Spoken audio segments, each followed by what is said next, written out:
Hello guys नमस्ते और के कस्तो हुनुहुन्छ सबैजना सन्चै आरामै हुनुहुन्छ होला म पनि आरामै छु। Welcome to my new blog. घर से छोटा मोटा ब्लॉग बन रहा है गाइस और यहाँ पर देख सकते हो खाना बन चुका है। अब वीडियो लास्ट तक देखना और क्या क्या बनता है, कैसे बनाती हूँ, शुरुआत कैसे होता है, सुबह का शुरुआत कैसे होता है देख लेना। लास्ट भिडियो तक बनेर न लो। अभी नेपालीमै भिडियो बनाउँला भनेको हिन्दी बोलेछु ल, यस्तै छ है मेरो mix Hindi Nepali mix guys. और देख सकते हो यहाँ पर मैंने घर का सारा काम करके और पूजा में बैठ गई हूँ, मंदिर में दिया बत्ती करने के लिए।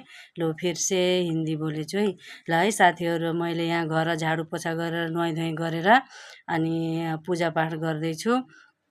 अनि लास्ट भिडियोसम्म हेर्नु होला है, मैले के गर्छु, कसरी के गर्छु भन्ने कुरो लास्टसम्म बनिरहनु होला ल है साथीहरु। यहाँ मैले मन्दिरमा पूजा गरेर ढोकामा पूजा गर्दैछु है। माथि गणेश हनुमानजी हुनुहुन्छ मेरो ढोकाको माथि। मैले यसरी नै पूजा गर्ने गर्छु सधैँ है। ल हेर्नुस् मेरो घरको मन्दिर।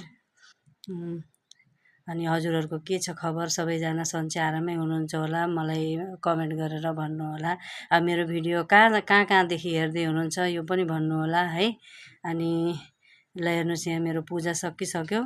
अब चाहिँ म खाना बनाउने तरफ लाग्दैछु। ल हेर्नुस् यहाँ गोबी आज मैले फुलगोबीको तरकारी पकाउँदैछु। अनि हेर्नुस् न यहाँ गोबी काट्दै गर्दाखेरि गोबीभित्र यति ठुलो किरा के हुन्छ नि त। अब हुन त अब हरियो भाजी तरकारीहरूमा हर चिजमै किडी देखिन्छन्।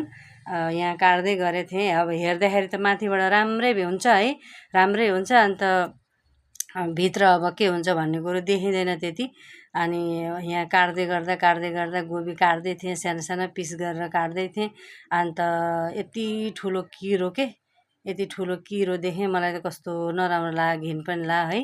अनि अब के गर्ने, अब हरियो परियो तरकारीमा त हुन्छै किरो। अनि अब गाउँको जस्तो ताजा सब्जीहरू त पाउँदैन साथीहरू, यहाँ अब बजारमा किनेरै खानुपर्छ। मार्केटमा अब पाउँछ, सब भाजीहरू पाउँछ, लेकिन गाउँको जस्तो आफ्नो ताजा। ल हेर्नुहोस् यहाँ यी देखाउँदैछु मैले, यी किरो त्यहाँभित्र यति ठुलो किरो छ। अनि अब त्यो मैले पुरै काटेर फ्याँकिदिएँ। मैले जो किरो बसेको गोबी जति सबै काटेर फ्याँकिदिएँ, मलाई पनि फोहोर लाग्छ नि त। अनि आलु काट्दैछु, देखाउँदैछु हजुरहरूलाई। अनि बाहिर हेर्नुहोस् न मेरो ढोकाको पछाडिपट्टि मेरी बाजु अलि सहेली आएर मलाई आवाज दिँदै थिए म बोल्दै बोलिनँ हेर्दै थिएँ पछाडिबाट भिडियो बनाउनलाई चाहिँ भनेर।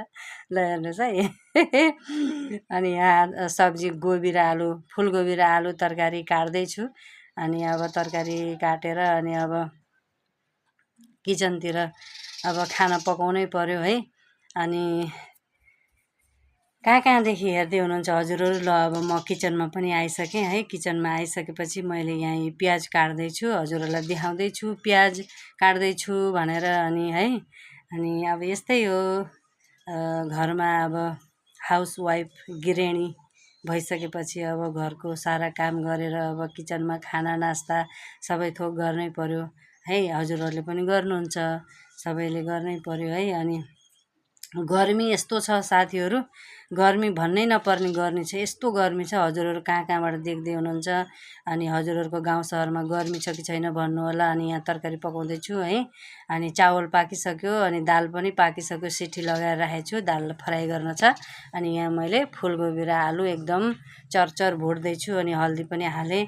अनि ल हेर्नुहोस्, अनि अब गाउँको जस्तो टेस्टी त हुँदैन। अनि यहाँ मसला हाल्दैछु मैले है, गरम मसला, जिरा पाउडर, धनियाँ पाउडर, सबै मसलाहरू अलिकति मिक्स गर्दैछु।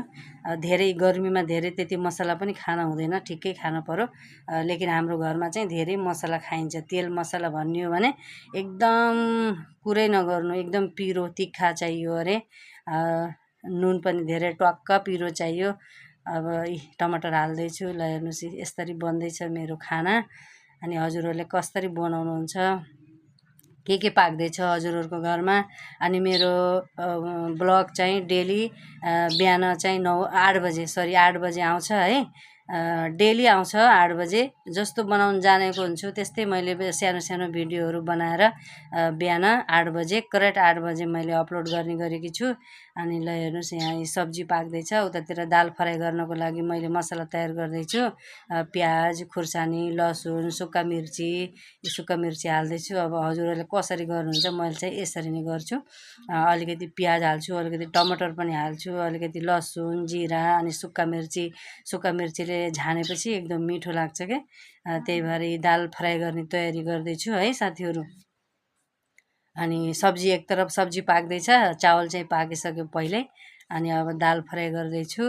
अनि सानोतिनो भिडियो घरबाटै बनाउँदैछु है गाइस। हजुरहरू हेरिदिनु होला, सपोर्ट गरिदिनु होला अनि भन्न चाहन्छु। हजुरहरूको भिडियो पनि अगर अपलोड गर्नुहुन्छ भने हजुरहरूको भिडियो पनि मैले हेर्नेछु।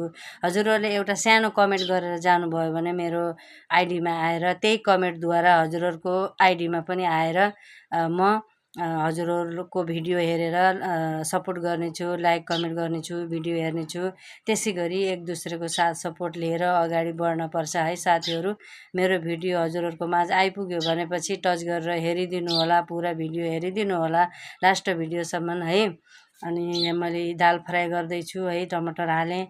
अब यसलाई मसला अलिकति मसला पनि हाल्छु, जिरा पाउडर हाल्छु मैले अलिकति, जिरा पाउडर हाल्छु अनि अलिकति हल्दी हाल्छु। अनि अब नमक हल्दी त पहिल्यै दाल पकाउँदाखेरि नै हालिन्छ है साथीहरू। अनि यहाँ जिरा पाउडर हाल्दैछु मैले चाहिँ। अनि यसरी दाल फ्राई गर्छु मैले। अलिकति गरम मसला पनि हाल्दै देखाउँदैछु हजुरहरूलाई, ल हेर्नुहोस् है। यतातिर सब्जी पनि चलाउँदैछु, पाक्दैछ सब्जी पनि एकैचोटि। ल सब्जी पनि पाकिसक्यो, अब मैले धनियाँ हाल्दैछु है। अनि उता दाल फ्राई पनि भइसक्यो। मैले दाल हालेको भिडियो चाहिँ बनाउनै भुलेछु है, दाल फ्राई गरेर खनाउँदाखेरिको भिडियो बनाउनै भुलेछु। पछि याद आयो अनि मैले भोस् भनेर अनि बनाइनँ। अनि यहाँ पाकिसक्यो अब सब्जी, फुलकोपी अनि आलुको सब्जी पाकिसक्यो। ल भिडियोमा राम्रो लाग्यो भने लाइक कमेन्ट अनि सब्सक्राइबर गर्न चाहिँ नभुल्नु होला है त। ल बाई।